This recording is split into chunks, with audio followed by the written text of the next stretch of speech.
1945 రెండో ప్రపంచ యుద్ధం చివరిలో క్యాపిటలిజానికి కమ్యూనిజానికి మధ్య జరిగిన ఆధిపత్య పోరులో కొరియన్ పెనిన్సులా రెండు ముక్కలైంది. నార్త్ కొరియా, సౌత్ కొరియా అంటూ రెండుగా విడిపోయిన తర్వాత నార్త్ కొరియాలో లిబర్టీ, ఫ్రీడమ్, ఫ్రెటర్నిటీ ఇలాంటివి లేకుండా నియంతృత్వంలో మగ్గుతూ ప్రజలు ఎంతలా అష్టకష్టాలు పడుతున్నారో మనం చాలాసార్లు విన్నాం. అదే సమయంలో సౌత్ కొరియా పరిస్థితి పూర్తిగా భిన్నం. సౌత్ కొరియా అంటే democracy, development, economic achievement, technology ఇలా చాలా విషయాలు గుర్తొస్తాయి. ముఖ్యంగా ఎలక్ట్రానిక్స్, ఆటోమొబైల్ రంగంలో సౌత్ కొరియా ప్రపంచానికి పోటీ ఇస్తుంది. శాంసంగ్, ఎల్జీ లాంటి ఐకానిక్ ఎలక్ట్రానిక్ కంపెనీలతో పాటు హ్యూండై, కియా లాంటి ఆటోమొబైల్ లెజెండరీస్ కూడా సౌత్ కొరియా నుంచి వచ్చినవే. కాబట్టి సౌత్ కొరియా సాధిస్తున్న అచీవ్మెంట్స్ని ప్రపంచం ఎంతో గొప్పగా చూస్తుంది.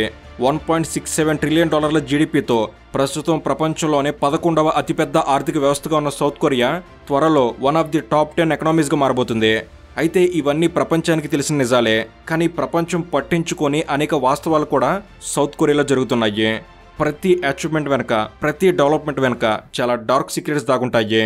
ప్రపంచంలో మోస్ట్ స్ట్రెస్ఫుల్ కంట్రీగా, అత్యధిక ఆత్మహత్యలు జరిగే దేశంగా కూడా సౌత్ కొరియానే నిలిచింది. కాబట్టి సౌత్ కొరియా విషయంలో మాట్లాడుకోవాల్సిన డార్క్ రియాలిటీస్ చాలానే ఉన్నాయి. వాటిని ఈ వీడియోలో మనం తెలుసుకునే ప్రయత్నం చేద్దాం. అసలు సౌత్ కొరియాలో ఉన్న డార్క్ రియాలిటీ ఏంటి? సౌత్ కొరియా ప్రజల లైఫ్ స్టైల్ ఎందుకు భిన్నంగా ఉంటుంది? కొరియా ప్రజలు అంతలా ఒత్తిడికి గురవడానికి కారణాలేంటి? కొరియాలో సూసైడ్ రేట్ ఎందుకని ఎక్కువగా ఉంది? దీని వెనుక ఉన్న కారణం ఏంటి? ఇలా ప్రతి ఒక్క విషయాన్ని చాలా లోతుగా వెళ్ళి మరీ మనం తెలుసుకునే ప్రయత్నం చేద్దాం. వీడియోలో ఇన్ఫర్మేషన్ అనేది చాలా బాగుంటుంది, ఎండ్ వరకు మిస్ కాకండి. అండ్ మీకు ఒక ప్రశ్న, ఇండియా తర్వాత మీకు నచ్చిన మరొక దేశం ఏమిటి? తప్పకుండా కామెంట్ చేయండి. అండ్ ఇలాంటి మరిన్ని ఇన్ఫర్మేటివ్ వీడియోస్ని మీ కొరకు తెచ్చేందుకు మీ సపోర్ట్గా ఈ వీడియోకి జస్ట్ లైక్ చేయండి చాలు. సో లేట్ చేయకుండా let's get into the video.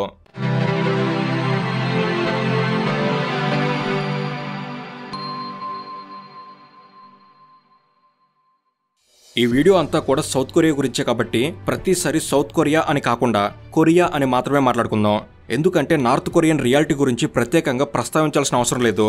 ఇప్పటికే నార్త్ కొరియా కిమ్ లాంటి డిక్టేటర్ చేతిలో పూర్తిగా డిస్ట్రాయ్ అయిపోయింది. కాబట్టి ఈ వీడియోలో కొరియా అంటే సౌత్ కొరియా మాత్రమే. ఇక విషయానికి వస్తే Korean pop, Korean movies, Korean series, Korean brands ఇలా మేడ్ ఇన్ కొరియాకు వరల్డ్ వైడ్ గా అటెన్షన్ అనేది ఉంది. కానీ కొరియన్ యూత్ మాత్రం తీవ్రమైన ఒత్తిడిలో బతుకుతున్నారు. కొరియాలో పుట్టడం అంటే ఒక మైక్రో ఓవెన్లో పుట్టినట్టే. ఎందుకంటే కొరియాలో స్టూడెంట్స్ మీద ఎడ్యుకేషనల్ ప్రెజర్ విపరీతంగా ఉంటుంది. 2 సంవత్సరాల వయసు నుంచే కొరియన్ స్టూడెంట్స్కి టార్చర్ మొదలవుతుంది. 4 సంవత్సరాల వయసు ఉన్న చిన్న పిల్లల్ని కూడా 15 నిమిషాల్లో 5 పారాగ్రాఫ్ ఎస్సే రాయాలని అక్కడ అకాడమిక్ కరికులంలో ఉంటుంది. 4 సంవత్సరాల వయసులో కనీసం పెన్సిల్ కూడా సరిగ్గా పట్టుకోవడం రాని వయసులో 5 పారాగ్రాఫ్ ఎస్సే రాయాల్సి రావడం అనేది కొరియన్ ఎడ్యుకేషనల్ ప్రాసెస్లో ఉన్న డార్క్ సైడ్కి ఎగ్జాంపుల్. ఇది ఒక చిన్న ఎగ్జాంపుల్ మాత్రమే. ఇక వయసు పెరుగుతున్న కొద్దీ వయసుకు మించిన టాస్కులు కొరియన్ విద్యార్థుల ముందుకు వస్తూనే ఉంటాయి. కొరియన్ అకాడమిక్ స్కిల్ను మ్యాచ్ చేయడానికి కొరియన్ స్టూడెంట్స్ స్కూల్ మీద మాత్రమే డిపెండ్ అయితే సరిపోదు, స్కూల్తో పాటు ప్రైవేట్ ట్యూషన్స్కి కూడా తప్పకుండా వెళ్ళాలి. కొరియాలో 5 ఏళ్ల వయసున్న మొత్తం విద్యార్థుల్లో 86% మంది విద్యార్థులు ప్రైవేట్ ట్యూషన్స్కి వెళ్తున్నారు. ఇక 2 ఏళ్ల వయసున్న చిన్న పిల్లల్లో 36% మంది ప్రైవేట్ ట్యూషన్స్కి వెళ్తున్నారంటే కొరియన్ స్టూడెంట్స్ మీద ఉన్న చదువుల ఒత్తిడి ఎంత అనే విషయం అర్థం చేసుకోవచ్చు. ఇక హై స్కూల్ స్టూడెంట్స్ అయితే ఏకంగా రాత్రి 12 గంటల వరకు ప్రైవేట్ ట్యూషన్స్లోనే గడపాల్సిందే. కొరియాలో ఈ ప్రైవేట్ ట్యూషన్ బిజినెస్ వాల్యూ దాదాపు $20 బిలియన్ వరకు ఉంటుంది. అంటే ఇండియన్ కరెన్సీలో చెప్పాలంటే $172,000 కోట్ల సమానం.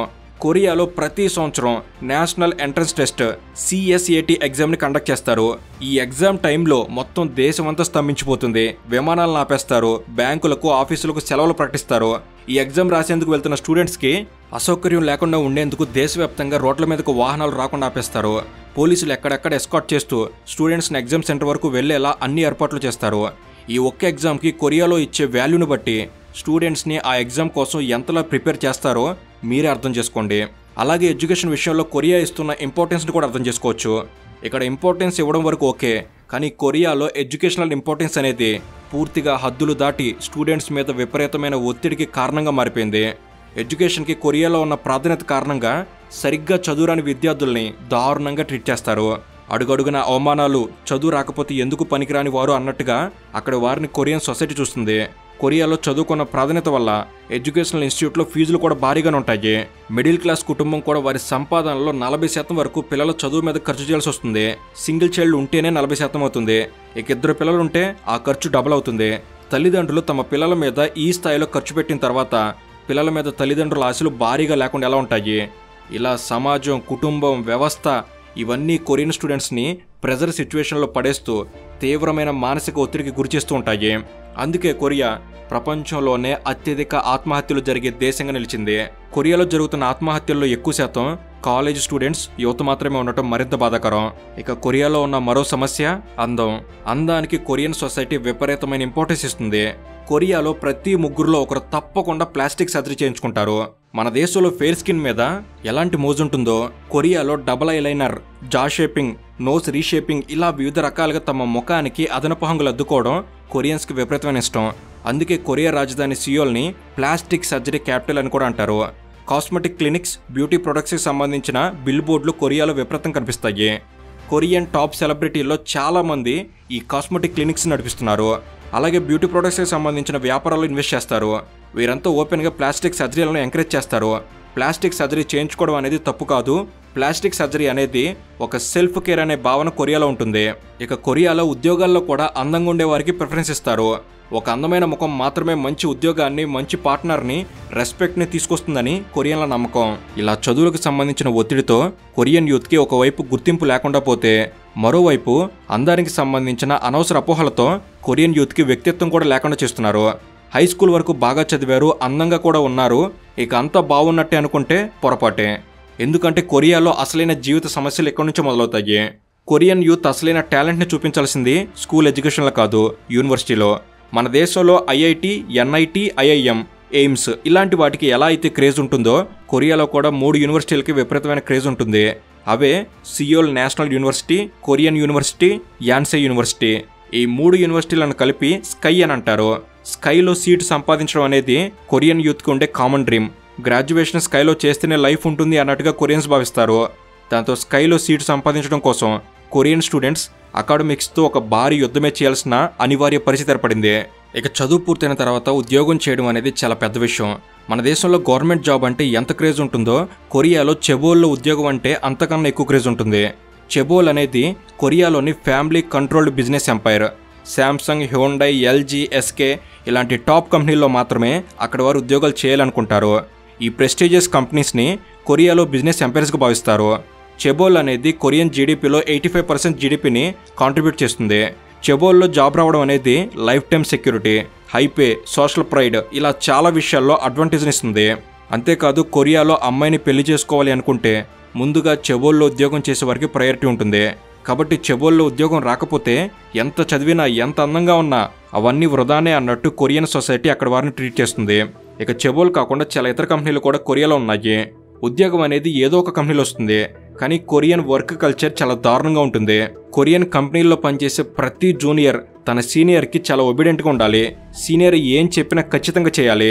కేవలం వర్కింగ్ అవర్స్లో మాత్రమే కాదు, కంపెనీలో పనిచేసినంతకాలం కంపెనీ టైమింగ్తో సంబంధం లేకుండా సీనియర్ చెప్పిన ప్రతి పని జూనియర్ చేయాల్సిందే.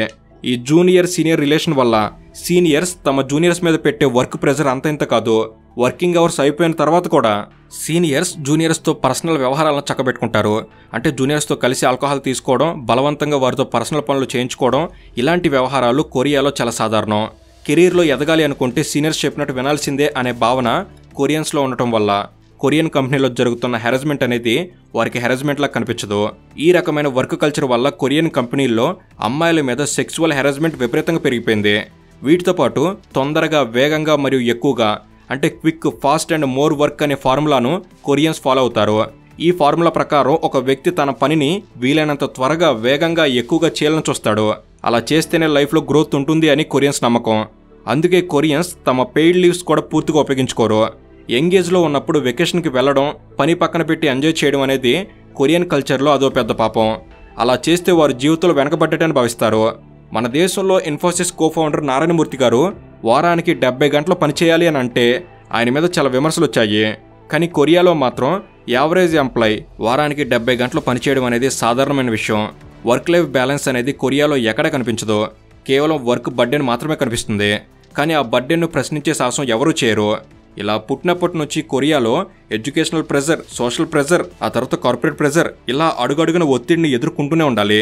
అందుకే కొరియా అనేది మోస్ట్ స్ట్రెస్ఫుల్ కంట్రీగా, అత్యధిక ఆత్మహత్యలు జరిగే దేశంగా ఆవిర్భవించింది. కొరియాలో జరుగుతున్న ఈ ఆత్మహత్యల్లో ఎక్కువ శాతం యువతే ఉండటం చాలా బాధాకరమైన అంశం. కొరియాలో ఉన్న ఈ పరిస్థితుల వల్ల కొరియాలో కొత్తగా పెళ్లి చేసుకుంటున్న వారు పిల్లల్ని కనాలంటే ఆలోచించే పరిస్థితి ఏర్పడింది. అందుకే కొరియన్ బర్త్ రేట్ కేవలం 0.75% మాత్రమే. ప్రపంచంలో అత్యంత తక్కువ బర్త్ రేట్ ఉన్న దేశాల్లో కొరియా కూడా ఒకటి. ఒక దేశంలో స్టేబుల్ పాపులేషన్ని మెయింటైన్ చేయాలి అంటే ఒక మహిళ కనీసం 2 కన్నా ఎక్కువ మంది పిల్లల్ని కనాలి. కానీ కొరియాలో ఒకరిని కనేందుకు కూడా ఆలోచించే పరిస్థితి ఏర్పడింది. ముఖ్యంగా సియోల్ లాంటి సిటీలో ఒకరిని కనడం కూడా కష్టమైపోయింది. కొరియా మొత్తం కలిపి బర్త్ రేట్ 0.75% ఉంటే సియోల్లో మాత్రం 0.55% మాత్రమే ఉంది. 84% మంది కొరియన్ మహిళలు పిల్లల్ని కనడాన్ని భారంగా భావిస్తున్నారు. ముఖ్యంగా వారు అలవాటు పడ్డ వర్క్ కల్చర్ వల్ల ప్రెగ్నెన్సీ, పిల్లలు ఇవన్నీ తమ వర్క్కు దూరం చేస్తాయని చాలామంది మహిళలు భావిస్తున్నారు. ఇక కొరియాలో ఉన్న భారీ ఎడ్యుకేషనల్ ఫీజులు కూడా పిల్లల్ని కనేందుకు ఆలోచించేలా చేస్తున్నాయి. ఒక్క పిల్లాడిని 18 సంవత్సరాల వరకు చదివించాలి అన్నా కొరియాలో 350 మిలియన్ కొరియన్ వేల ఖర్చు అవుతుంది. అంటే ఇండియన్ కరెన్సీలో 2 కోట్ల రూపాయలతో సమానం. అందుకే అక్కడి వారు పిల్లల్ని వద్దు అనుకుంటున్నారు. బర్త్ రేట్ అనేది ఇలానే తక్కువగా కొనసాగితే 2060 వచ్చేసరికి మెజారిటీ కొరియన్ పాపులేషన్ 60 ఏళ్లకు పైబడిన వారే ఉంటారు. అదే జరిగితే కొరియా అతిపెద్ద పాపులేషన్ రిలేటెడ్ డిజాస్టర్ ఎదుర్కోబోతుంది. దీనివల్ల కొరియాలో ఎకనామిక్ కొలాప్స్ జరిగే అవకాశాలు ఉన్నాయని ఎక్స్పర్ట్స్ అంచనా వేస్తున్నారు. అయితే కొరియాలో యూత్ మాత్రమే ఇబ్బందులు పడుతున్నారు, ఓల్డర్ పీపుల్ హ్యాపీగా ఉన్నారనుకుంటే అది పొరపాటే. యంగర్ జనరేషన్ మీద ఉన్న వర్క్ రిలేటెడ్ రెస్పాన్సిబిలిటీస్ వల్ల ఓల్డర్ జనరేషన్ని సరిగ్గా చూసుకునేవారు లేక, వారితో సమయం గడిపేవారు లేక ఓల్డర్ జనరేషన్ కూడా విపరీతమైన ఒంటరితనాన్ని అనిపిస్తున్నారని ఒక కొరియన్ న్యూస్ ఏజెన్సీ సర్వేలో తేలింది. ఇక కొరియాలో యువత ఒత్తిడితో, పెద్దవారు ఒంటరితనంతో బాధలు పడటం ఇలానే కొనసాగితే భవిష్యత్తులో కొరియా అనేది మోస్ట్ డిప్రెస్డ్ కంట్రీగా మారినా ఆశ్చర్యపోవాల్సిన అవసరం లేదు. అయితే కొరియా గురించి మనం ఎందుకు తెలుసుకోవాలి అంటే ఒక దేశంలో ఉన్న పరిస్థితిని, అక్కడున్న లోపాలని గమనించి మన దేశంలో అలాంటి పొరపాట్లు జరగకుండా చూసుకునేందుకు ఇలాంటి విషయాలను కూడా తెలుసుకోవాలి. ఇండియాలో కూడా మారుతున్న పరిస్థితుల వల్ల విద్యార్థుల మీద ఇప్పటికే విపరీతమైన ఒత్తిడి పెడుతున్నారు. సమయంతో సంబంధం లేకుండా పోటీ పరీక్షలే టార్గెట్గా విద్యార్థుల మీద వేస్తున్న ఒత్తిడిని ఇండియన్స్ తగ్గించడం మంచిది. ఇక కొరియాలో అందానికి ఎంతలా ప్రాధాన్యత ఇస్తున్నారో ఇండియాలో కూడా ప్లాస్టిక్ సర్జరీలు లేవు, కానీ అందం మీద మోజు మాత్రం రోజురోజుకు పెరుగుతూనే ఉంది. సమాజం విషయంలో, ఉద్యోగం విషయంలో ఇలా ఇండియాలో కూడా కొరియాతో పోల్చి చూడాల్సిన విషయాలు చాలానే ఉన్నాయి. కొరియా నేడు ఎదుర్కొంటున్న సమస్యలు రేపు మన దేశానికి సమస్యలు కాకూడదు అంటే కొరియాను చూసైనా మనం జాగ్రత్త పడాలి. సో ఇది ఫ్రెండ్స్. అండ్ కొరియాలో ఉన్న ఈ పరిస్థితులపై మీ అభిప్రాయం ఏమిటి తప్పకుండా కామెంట్స్లో తెలపండి. అండ్ ఇలాంటి మరెన్నో ఇన్ఫర్మేటివ్ వీడియోస్ని ఇక్కడ నుంచి వెంటనే తీసుకురాబోతున్నాం. వాటిలో ఏది మిస్ కాకుండా ప్రతి ఒక్కటి మీ వరకు చేరేందుకు తప్పకుండా మన తెలుగు నాలెడ్జ్ సబ్స్క్రైబ్ చేసుకుని బెల్ని రెడీగా ఉంచుకోగలరు. Thank you for watching. Have a good day.